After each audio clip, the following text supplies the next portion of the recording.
Lolita by Vladimir Nabakov. Part 1. 1. Lolita, light of my life, fire of my loins, my sin, my soul. Lolita, the tip of the tongue taking a trip of 3 steps down the palate to tap at 3 on the teeth. Lolita. She was low, plain low in the morning, standing 4 feet 10 in one sock. She was Lola in slacks. She was Dolly at school. She was Dolores on the dotted line. But in my arms, she was always Lolita. Did she have a precursor? She did. Indeed she did. In point of fact, there might have been no Lolita at all had I not loved one summer a certain initial girl child in a princedom by the sea. Oh, when? About as many years before Lolita was born as my age was that summer. You can always count on a murderer for a fancy prose style. Ladies and gentlemen of the jury, exhibit number 1 is what the seraphs, the misinformed, simple, noble-winged seraphs envied. Look at this tangle of thorns. 2.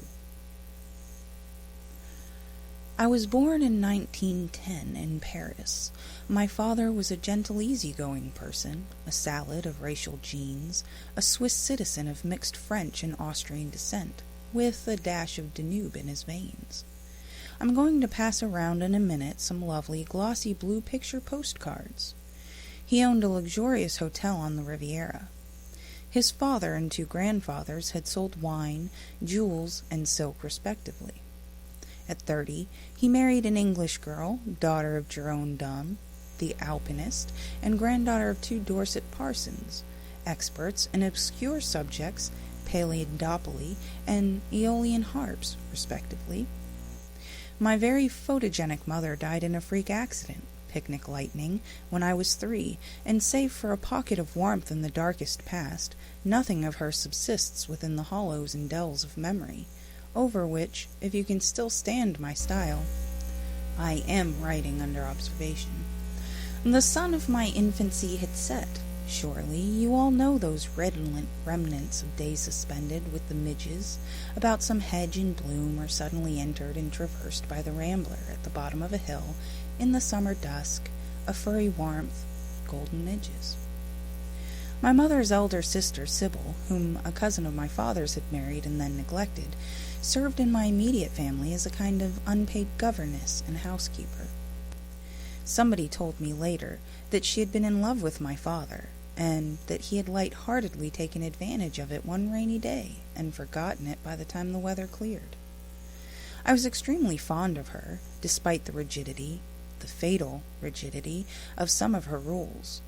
Perhaps she wanted to make of me, in the fullness of time, a better widower than my father. Aunt Sybil had pink-rimmed azure eyes and a waxen complexion. She wrote poetry. She was poetically superstitious.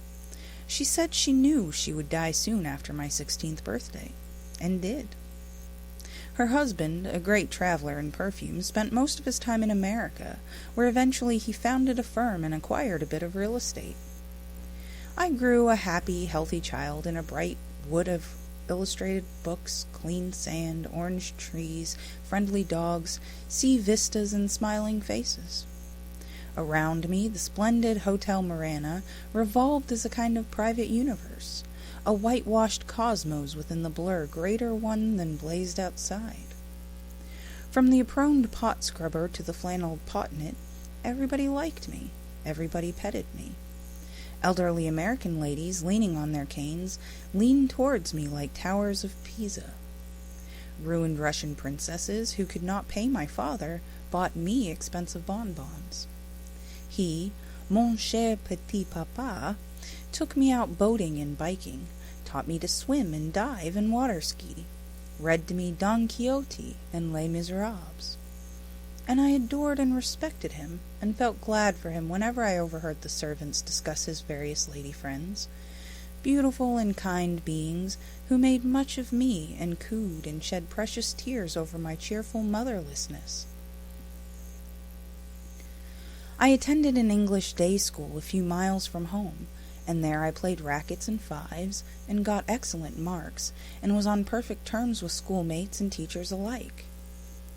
The only definitive sexual events that I can remember as having occurred before my 13th birthday, that is, before I first saw little Annabel, were a solemn, decorous, and purely theoretical talk about pubertal surprises in the rose garden of the school with an American kid, the son of a then celebrated motion picture actress whom he seldom saw in the three-dimensional world, and some interesting reactions on the part of my organism to certain photographs, pearl and umbra, with infinitely soft pairings and piquant sumptuous labiaux humains that, had I flinched from under a mountain of marble-bound graphics in the hotel library.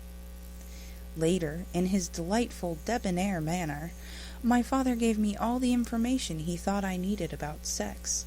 This was just before sending me, in the autumn of 1923, to Lycée in Lyon, where we were to spend 3 winters. But alas, in the summer of that year, he was touring Italy with Mimi Diar and her daughter, and I had nobody to complain to, nobody to consult.